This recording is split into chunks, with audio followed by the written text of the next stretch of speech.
Success the school के जिम्मेदारान की जानिब से लड़कियों की मेयारी तालीम और दीनी माहौल में तरबियत के लिए टोली चौकी और पुरानी हवेली ब्रांच में लड़कियों के लिए एक्सक्लूसिव स्कूल का क़याम अमल में लाया गया है। तो जल्दी करें, सही वक्त पर दुरुस्त फैसला लें और अपनी शहजादियों की तालीम के लिए सक्सेस द स्कूल का इंतखाब करें। अगली खबर हम आपको बताने जा रहे हैं जो कि तेलंगाना बीजेपी के सदर और यूनियन मिनिस्टर किशन रेड्डी को लेकर है। किशन रेड्डी ने जो है आज हैदराबाद में विजय संकल्प यात्रा निकाली है, जिसमें बीजेपी पार्टी के बड़े बड़े मिनिस्टर्स ने शिरकत की है और वहीं पर मीडिया से खिताब करते हुए ये कहा कि दुनिया में हमारा इकोनॉमी लेवल 20 पोजीशन पे था, लेकिन जब से नरेंद्र मोदी 2014 के बाद प्राइम मिनिस्टर बने हैं तब जो है हमारा देश जो है वर्ल्ड इकोनॉमी नंबर 5 पर आ गया है, यानी 15% आके निकल गया है। इस तरह से कहना है। एक देश जो है आज की निगाह से देख रहा है हमारे देश के प्राइम मिनिस्टर नरेंद्र मोदी को। इस तरह से इन लोग का कहना है।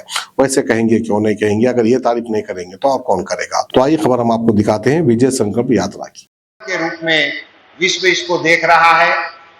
पूरी दुनिया के लोग इन सारी चीजों को देखकर भारत पे बड़ी उम्मीद लगा रहे हैं और आज विश्व में बाहर कहीं पे किसी भी देशवासी को इन्वेस्ट करना है तो पूरे दुनिया में एक मत बन गया है कि सबसे अच्छा डेस्टिनेशन इन्वेस्टमेंट का कोई है तो वो भारत है।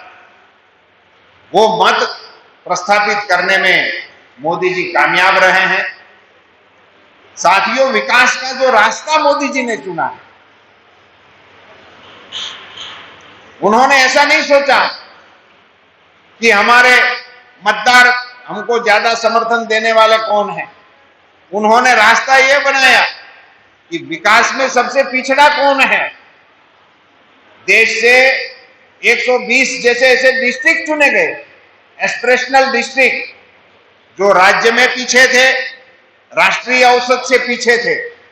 ऐसे 120 डिस्ट्रिक्ट को मॉडल बनाकर उसी को आगे ले जाने का नक्शा बनाया। वो किस प्रदेश से थे, किस मतों में किसके साथ चलते थे, ऐसा कुछ नहीं सोचा, पिछड़े थे, उनको आगे ले जाने का रास्ता बनाया। और आज मैं कह सकता हूं कि वो एस्पिरेशनल डिस्ट्रिक्ट में से कई ऐसे एस्पिरेशनल डिस्ट्रिक्ट हैं जो आज देश के विकसित डिस्ट्रिक्टों के साथ कंपटीशन में आगे बढ़ रहे हैं। ये विकास का उनका मॉडल है। अब वो एस्पिरेशनल डिस्ट्रिक्ट को नीचे ले जा रहे हैं, एस्पिरेशनल ब्लॉक तक उसको आगे बढ़ाने का रास्ता वो ढूंढ रहे हैं और उसी में काम करने का प्रयास कर रहे हैं। अभी अभी आपने सुना होगा गांव पसंद करने का। मोदी जी ने एक वाइब्रेंट विलेज करके एक प्रोग्राम चलाया। वो वाइब्रेंट विलेज क्या है?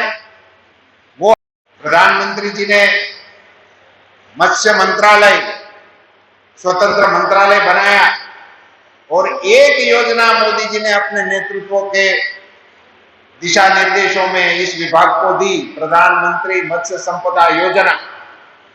अकेली PMMSY, प्रधानमंत्री मत्स्य संपदा योजना का अकेले का वॉल्यूम 20,000 करोड़।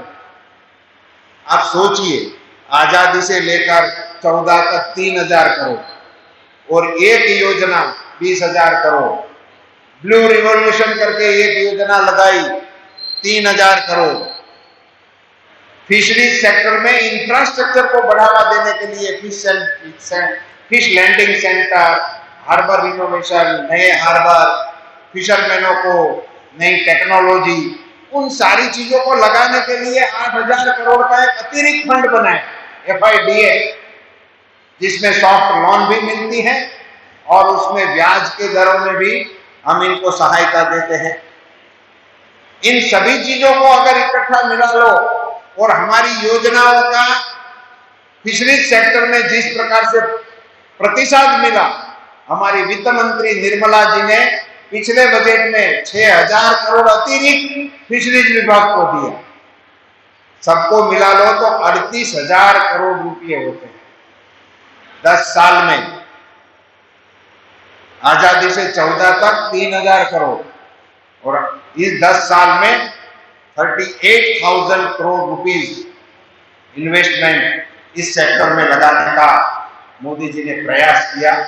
तो साथियों, ये झलक है हमारे प्रधानमंत्री जी की काम करने की, देश को विश्व की तीसरी अर्थतंत्र के रूप में डेवलप करने की, और कई ऐसे सेक्टर हैं जिनको मोदी जी ने पहली बार छुआ, और इस प्रकार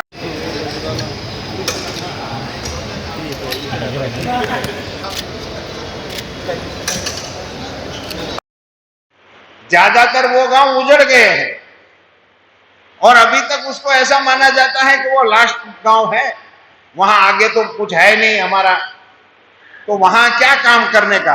एक प्रकार से सरकारों में तो ऐसा था कि वहां कोई डेवलपमेंट का काम करने का प्रावधान ही नहीं करने का, वो फिजूल का है, ऐसा मान के वहां कुछ काम नहीं होता था।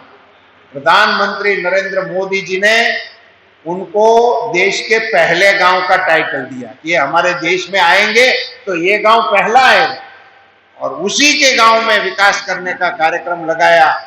मुझे एक खुशी है कि मोदी जी ने उनकी कैबिनेट के लिए एक ऐसा रूल बनाया कि सारे मंत्रियों को उस गांव में एक रात्रि निवास करना, वहां रुक के आओ ताकि तुमको पता चले वहां क्या गैप्स है। मेरा सौभाग्य है कि ऐसे एक गांव में मुझे भी रुकने का मौका मिला।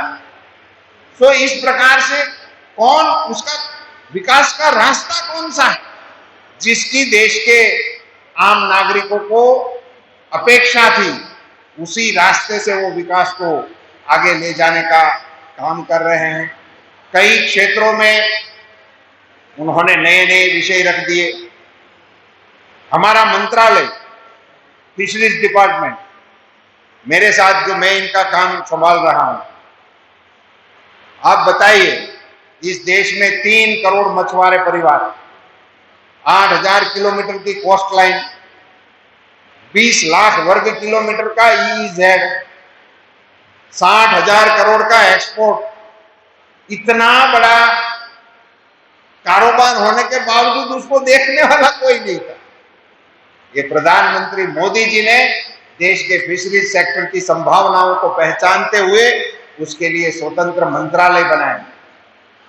मैं आपका आंकड़ों में ज्यादा समय नहीं लेना चाहता हूं, मगर एक फिगर देना चाहता हूं, मेरे डिपार्टमेंट का है इसलिए। आजादी से लेकर 2014 तक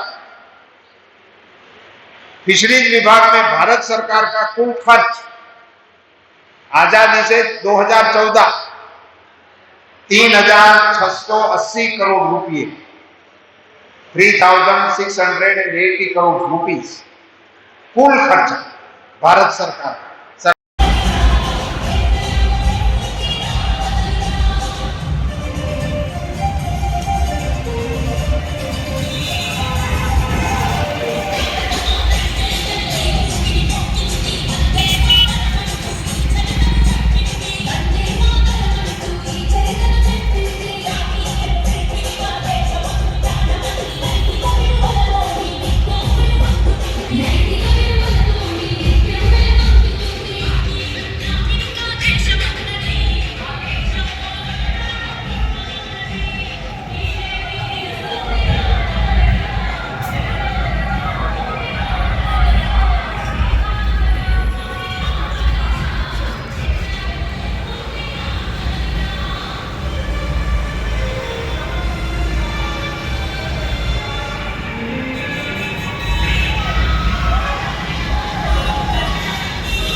सक्सेस द स्कूल के जिम्मेदारान की जानिब से लड़कियों की मेयारी तालीम और दीनी माहौल में तरबियत के लिए टोली चौकी और पुरानी हवेली ब्रांच में बच्चियों की तालीम और तरबियत के लिए एक्सक्लूसिव स्कूल का क़याम अमल में लाया गया है। ऐसे वालिदैन जो अपनी बच्चियों की मेयारी तालीम और तरबियत के लिए किसी मेयारी तालीमी इदारा की तलाश में हैं, तो इस सिलसिले में पुरशिको इमारत और कुशादा क्लासरूम में आपकी बच्चियों की तालीम, तरबियत, हुस्न अखलाक, हिफ्ज़ कुरान करीम और स्पोर्ट्स के अलावा तालिबात की खवातीन अमले के जरिए निगरानी व हिफाजत का इत्मीनान बख्श माहौल है। तो जल्दी करें, सही वक्त पर दुरुस्त फैसला करें और सक्सेस द स्कूल का इंतखाब करें।